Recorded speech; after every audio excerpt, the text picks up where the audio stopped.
It is not a clickbait. I got a scholarship in Canada and I got it with the University of Saskatchewan, which is where I currently study. So I'm making this video to encourage people that even though you do not get a scholarship opportunity before you come to Canada, you can as well tap into some of the scholarship opportunities that they have in Canada, whether a federal scholarship opportunity, a provincial scholarship opportunity, or the one in your school. And yes, the scholarship is $25,000. Hi guys, welcome again to my YouTube channel. My name is Yemisi, and if you're seeing my face for the very first time, please subscribe and join the family. Guys, I know you clicked on this video. It is not a clickbait.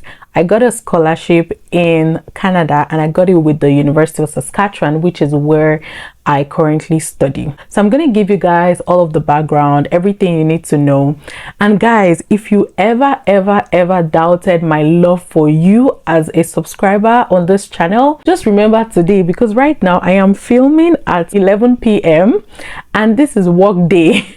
Tomorrow I'm going to work, and I just thought of making this video for you guys because I feel like there are a lot of things that people need to know. And if you guys know already on this channel, for the OGs, you know that I give off free information for you so that you can know that some things are attainable in Canada even as an international student. So without further ado, let us go into this video. I wanted to quickly say something here. If you know me personally, you will know that videos like this or even things like this are difficult things for me to come online to share, because number one, the amount involved, and because a lot of people might not fully understand the whole procedure. They can just feel like, oh, this person got a scholarship in Canada. So I wanted to let you know that I have lots of bills to pay. I have tuition fees to pay. I have miscellaneous expenses. I have so many bills that you can think of as a student here in Canada. And I am not working officially anymore. I'm sure you guys have seen my life update video, and if you've not seen it, maybe you should check it out first, or maybe after this video. So I'm not working officially anymore. This internship placement has given me the opportunity to work 40 hours. So it's just like me working during summer for 40 hours. It is an internship placement that is tied with my school and just helps me get like hands-on experience based on everything I've learned in the classroom. So I wanted to quickly put that out there. So the main reason I am making this video is because number one, the amount is public on the school's website, so it is not a hidden information. In short, I'm going to drop the link in the description box so that you can see the website, see everything. A lot of you don't go online to read. So I'm going to drop the link in the description box for you so that you can go and access and see everything that I've said, at least to validate everything that I've said. So the amount is public on the school's website.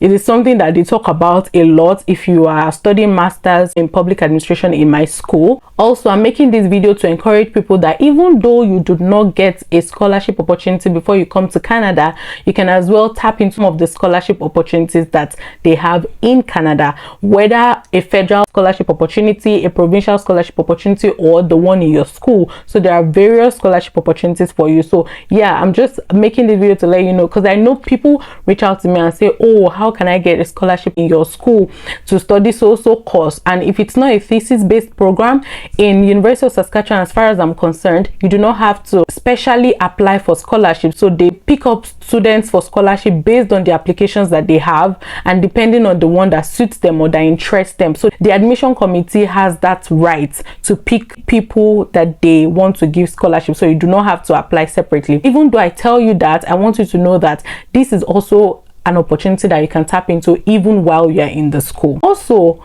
just in case you don't know, for every semester, if you have a good standing, there are so many scholarships and grants that they post from time to time in the school. There's so many school emails you get, you know, telling you about some opportunities that you can tap into. And if they see that you are eligible for that scholarship, then they give it to you. So I'm making this video because I want you to know that that works and that happens. Okay, so that being said, yes, I got a scholarship with the University of Saskatchewan. So for those people that do not know me, my name is Yemisi. I'm an international student. I'm a Nigerian. I currently study masters in public administration at the University of Saskatchewan, or currently I'm in Regina because of this placement opportunity. So if you don't already know, Masters of Public Administration is a program in the Johnson Shoyama Graduate School of Public Policy. We call it JSGS. So in case I'm saying JSGS, or in case you see it on the website that I'm going to be putting in the description box, yeah, this is for you to know the acronym. So JSGS has this Masters of Public Administration running in University of Regina and University of Saskatchewan. So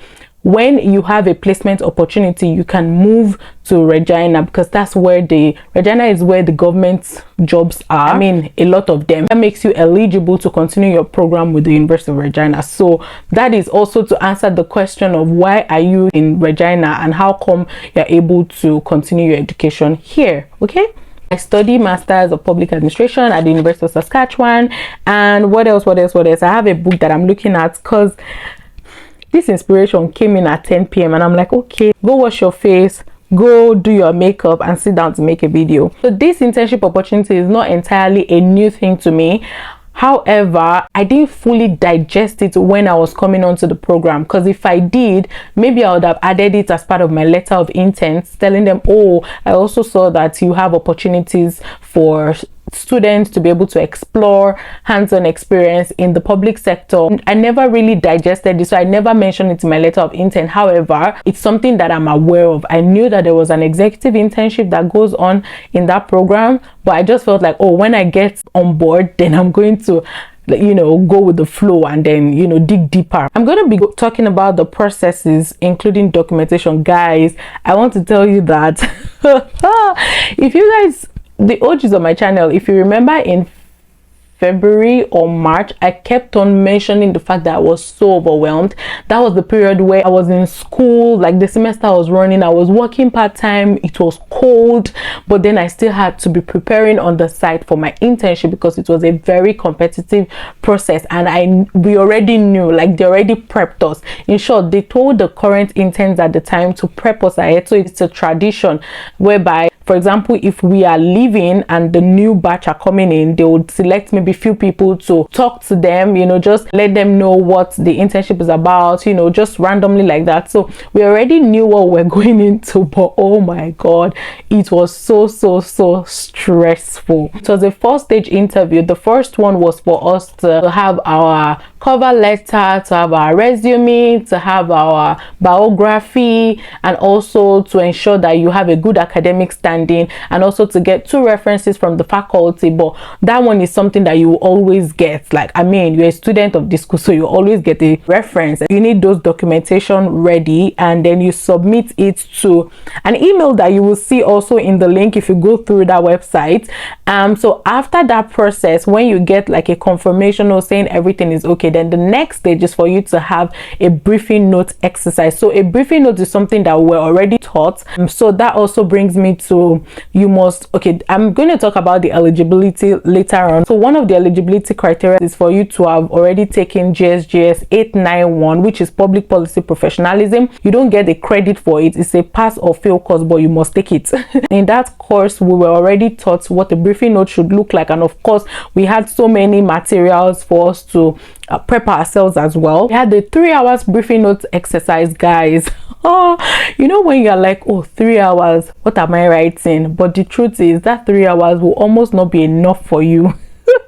I tell you, after we passed through that stage, then we had to have an internal interview with the executive in residence. That's like our professors, people that have years and years of experience in public service. We had to go through internal interview with them, and after that one, if you qualify, so everything I'm saying is, if you qualify, you go to the next stage. If you qualify, you go to the next stage. So after that one, we had an external interview. So after that internal interview, then they match your CV or resume to ministries. So this is not always what you want, because for example, they already asked you, oh, so what ministries are you interested in? I wasn't asked that question, so not everybody got that question, but I believe that they matched most people's strength and like what you wrote in your biography and everything to the ministry that we have. Okay, so not everybody gets what they want, but I mean, it's an opportunity for you to explore and you can get into that ministry and start having good vibes with the ministry, you know, something that you never thought will happen. So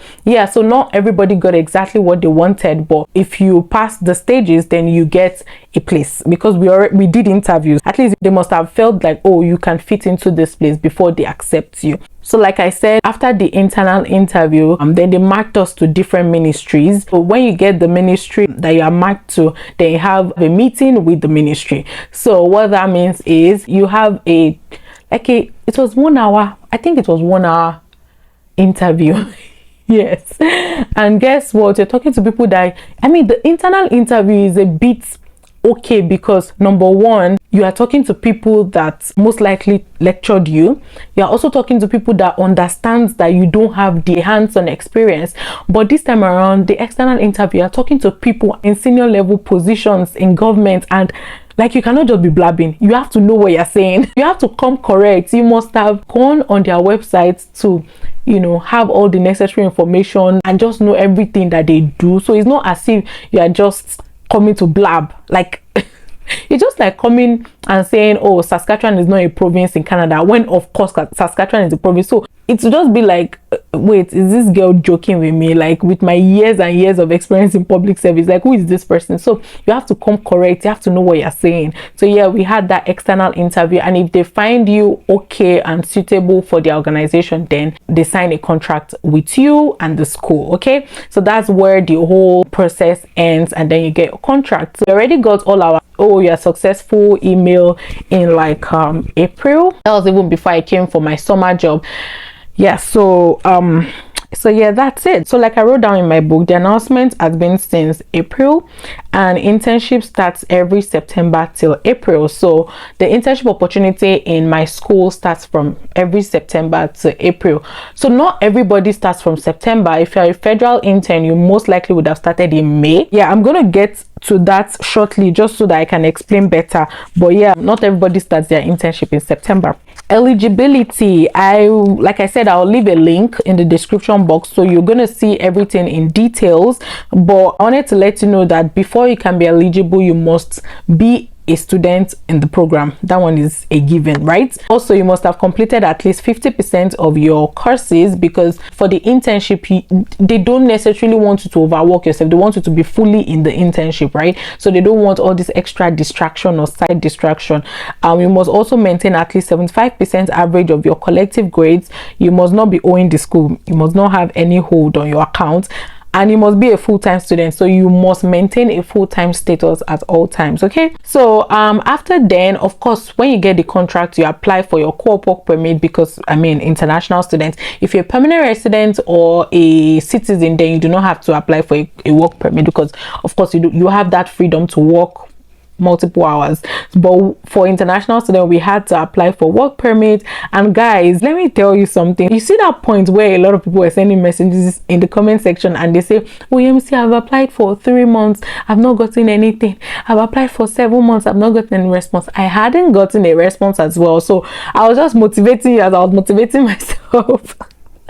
So yeah, that's it. Apply for work permit, and you get your work permit so that you can work in government. And like I said, you have to only work full-time in government. That's for we international students, because like you guys know, if you're a student and you have a study permit, you can only work 20 hours. So we getting this co-op work permit just helps us to extend up to 40 hours. So more like you're working as if you are working in a scheduled break. Because we can only work 40 hours and the co-op is tied to the internship, that is only what you can do. Okay, except to get a teaching assistant position in the school.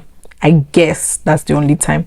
So yeah, speaking of the placement, so we have federal placements, we have provincial placements, we have municipal placements, we have placements in the office of the provincial auditor of Saskatchewan, because of course we all, I won't say we all are in Saskatchewan, because I think there is 1 or 2 people outside of the province. Yeah, and then we have other positions. The federal placements are strictly for citizens. The provincial, municipal, and others, they are for either citizens, permanent residents, or international students. So yeah, the last point that I have here is talking about taking classes during internship. So it has been advised that you can only take 1 class with your internship. So I know some people take 2, but then you must get an approval from the school, because it's not really advisable. It's a whole lot. Like, Can you just imagine going to work every day? Like, guys, since I started this internship, I no longer just look at government and look at them like, oh, what are they doing? I've never been like that, because I believe that when work is work, right? But like, you know how we look at government, I'm like, oh, how did they even come up with this strategy, with this policy, with this initiative, with this program? It's a whole lot. Like, it's a whole lot of strategic thinking, it's a whole lot of policy formulation work, it's a whole lot. And I am so grateful for this opportunity. To those people that do not get scholarship, or even after watching my video you do not still get the scholarship, even though you are already enrolled in the Masters of Public Administration program, just let me tell you, to even get an admission in that MPA program is a whole lot, because it is highly competitive. Imagine you coming on board and you have barely an experience in government or like public related activities or programs, and you are competing with people that have years and years of experience in government. Yeah, because we have people in my classes that are actually working in government. They've been working for the longest time. They probably just need a certificate to be able to climb a higher cadre on their job. So don't even feel bad if you watch this video and you don't end up getting the internship. Don't even beat yourself to it, because there are numerous opportunities to tap into. I can tell you for sure. Okay, yeah, because I have some people in my classes that didn't get it as well, but that does not mean, because at the end of the day they got better jobs outside. I'm not making this video out of carelessness. No, I already know that, number one, this information is on the school website. I have a lot of people that have already posted on LinkedIn. Some have even posted the amount of this scholarship, and yes, the scholarship is $25,000 for 8 months, and then you get it bi-weekly, just the same way you get paid when you are working in like any place. So like I was saying before I got distracted, I'm making this video because a lot of people have posted it on their LinkedIn profiles. It's not something that is hidden. That's why I'm talking about it, because the truth is, number one thing that you must do as a public servant in the making and public servant is that you must be able to maintain and hold a high level of confidentiality. So yes, I am making this video not because I am trying to disclose an information that is not open to the public. I'm only making this video because the information is already in the public. I'm just letting you know that if you are passionate about coming to the University of Saskatchewan or University of Regina to study masters in public administration, there is an opportunity like this for you to tap into. Okay, so even if you don't get the scholarship from the beginning, then you can as well, you know, work towards getting it when you are actually in the school program or like in the course of your program. So yeah, that's basically what I wanted to tell you. So I have come to the end of this video. I can now wash my face and go sleep. I'm not making this video because I want a viral video. I am passing information. All the information. I'm such a mess. So guys, I will see you in my next video. Don't forget to like, share and subscribe. Hit the notification button so that every time I post a video, you'll be the first person to be notified. Tell a friend to tell a friend, and share this video to your friends and families, because I know that a lot of people do not know about this opportunity. So yeah, do share and spread the word. I'll see you guys in my next video. Bye guys.